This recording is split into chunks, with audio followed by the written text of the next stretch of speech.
What if I told you that anxiety isn't just in your mind, but actually in your body? And no matter how hard you try to think your way out of it, your nervous system is the one running the show. If you've ever felt stuck in an endless cycle of overthinking, stress, and self doubt, like you're fighting against your own brain, then you're not alone. And you might have just something in common with the character anxiety from Inside Out too. Today, we're going to break down the real root of anxiety, why it happens, why traditional approaches don't always work, and how shifting your focus from your mind to your body can actually change everything. Welcome to the Building Resilience Podcast, episode 222, The Root Cause of Anxiety, why it's more than just a mind problem. Welcome to Building Resilience, a podcast where theory, practical strategies, and inspiring stories show you how to unlock your best life.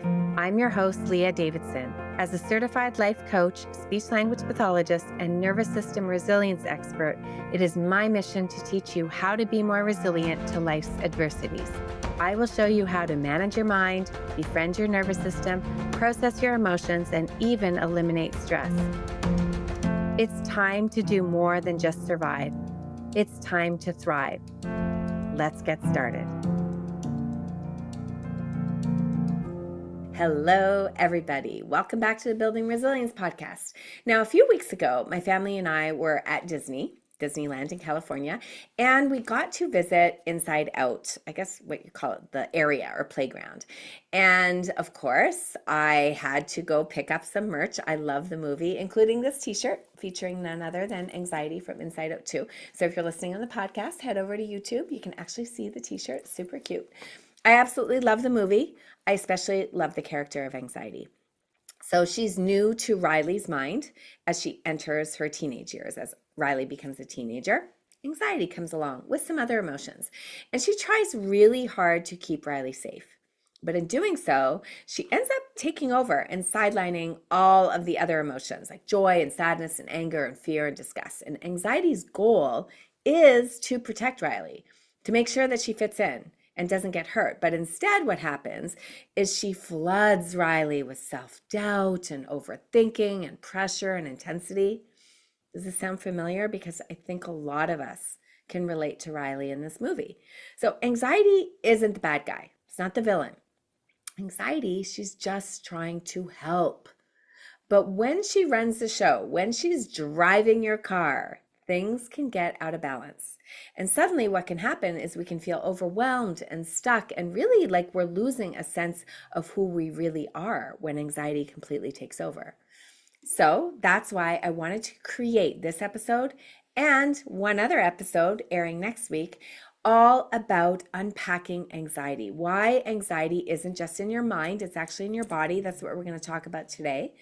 And then next week, the second part, we're going to talk about some practical body-based strategies to help you break free from this anxiety thought alarm cycle.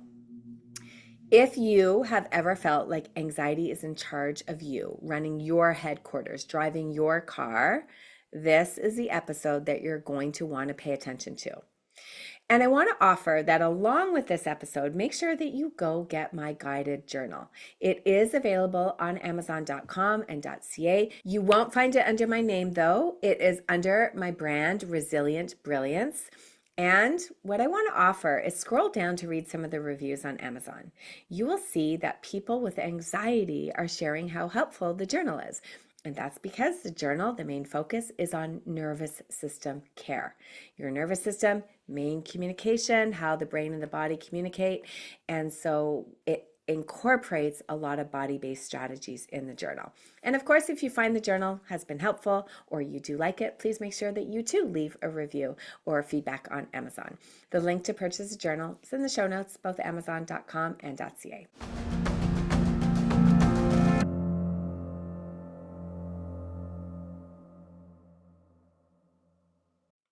All right, so let's get back to feeling stuck in an endless loop of overthinking or catastrophizing or worrying or really kind of feeling like everything is against you. And again, you're not alone.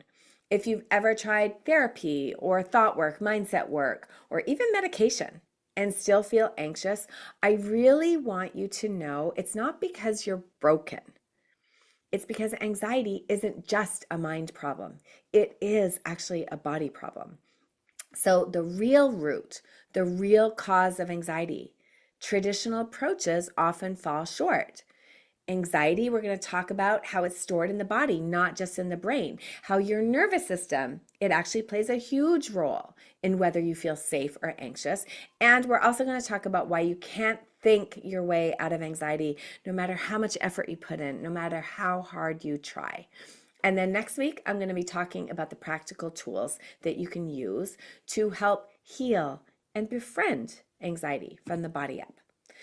Let's start with shifting the way we think about anxiety.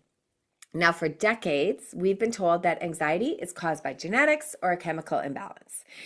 We've been told some people believe they were just born anxious. Other people think their brain is wired wrong and they need medication to fix it. Or they assume that anxiety is just part of their personality, something they're just always going to have to manage. Now, there is some truth in all of this. Genetics can play a role. Our brain chemistry does shift when we're anxious. And yes, some people are born and are more naturally sensitive or more prone to fear. But here's the problem. These explanations don't account for why anxiety can get worse over time or why some people can fully recover while others stay stuck. So let's talk a bit about neuroplasticity. We've talked a lot about it before on the podcast. Your brain, nervous system, constantly rewiring itself based on your experiences. So if anxiety were purely genetic, we wouldn't see people overcoming it, but we do every day. And if anxiety was just a chemical imbalance, then we'd expect that medication would always work for everybody. But we know that's not the case. In fact, some studies have shown that placebos often are working just as well as medication. And you can go back and re-listen to my episode on the placebo and nocebo effect to learn a little bit more about that.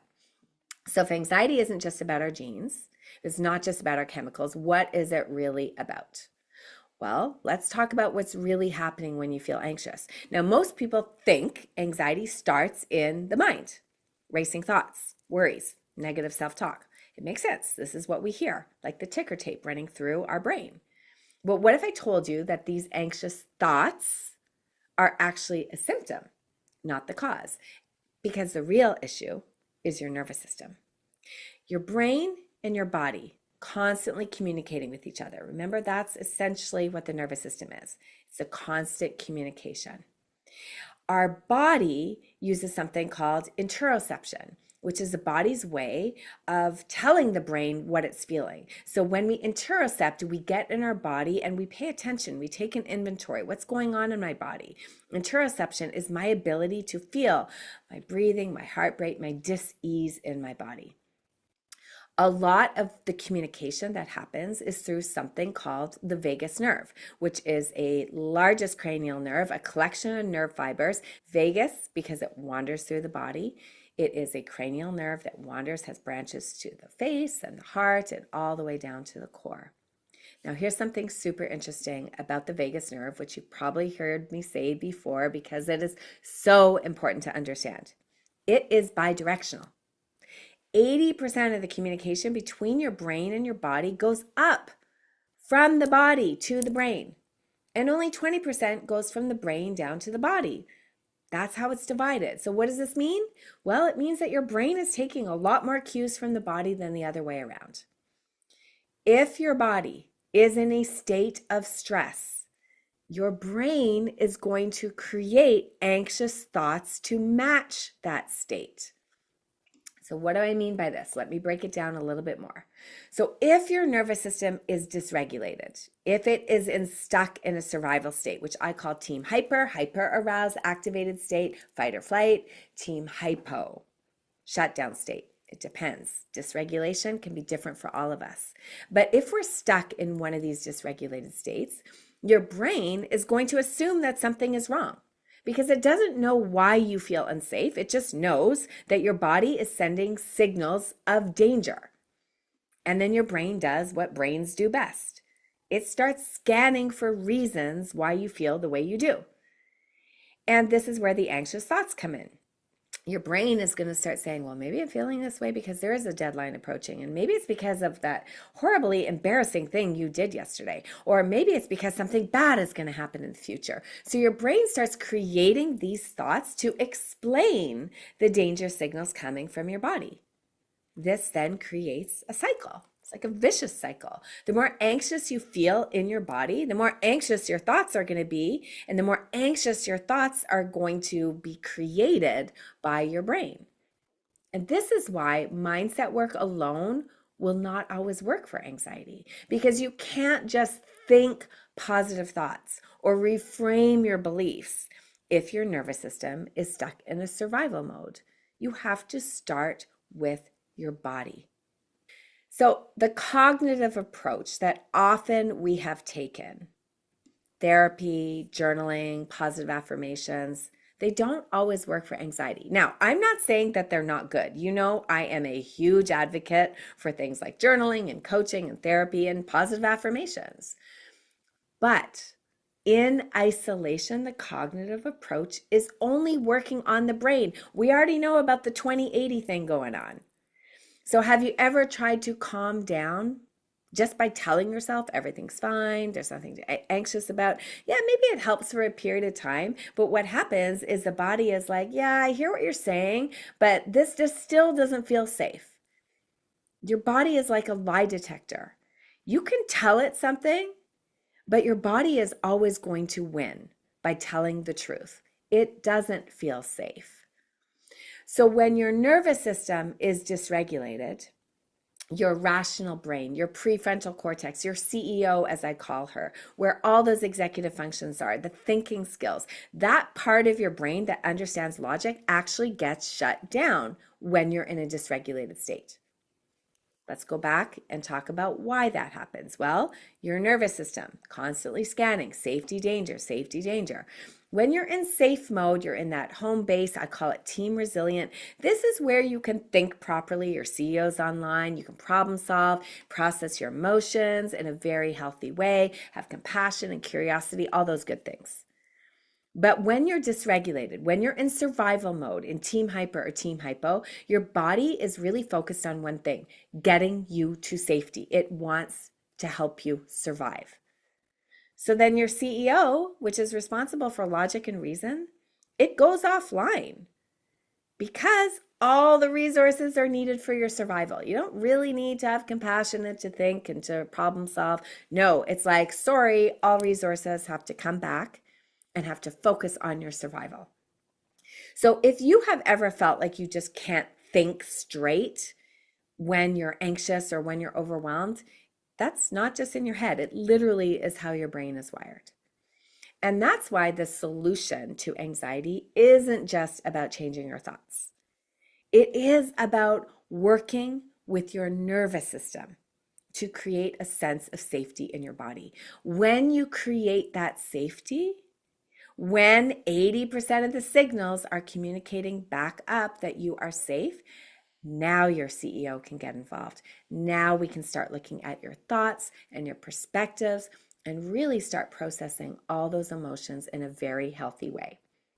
So, a quick recap. Anxiety is not just in your mind. It's deeply rooted in your body and your nervous system.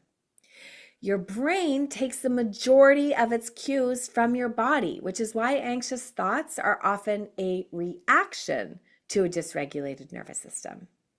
And trying to think your way out of anxiety doesn't always work because when you're in that survival mode, team hyper and team hypo, your CEO, she's checked out.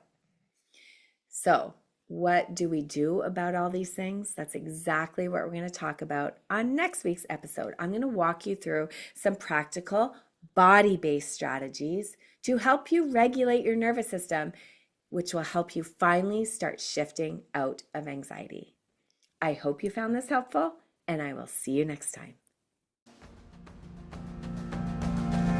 Thank you for listening to the Building Resilience podcast. If you're interested in learning a little bit more about managing stress, building resilience, and leading a more purposeful life, then make sure we're connected on Instagram and Facebook at Leah Davidson Life Coaching. You can also subscribe to my weekly newsletter at www.leahdavidsonlifecoaching.com/newsletter. Looking forward to connecting.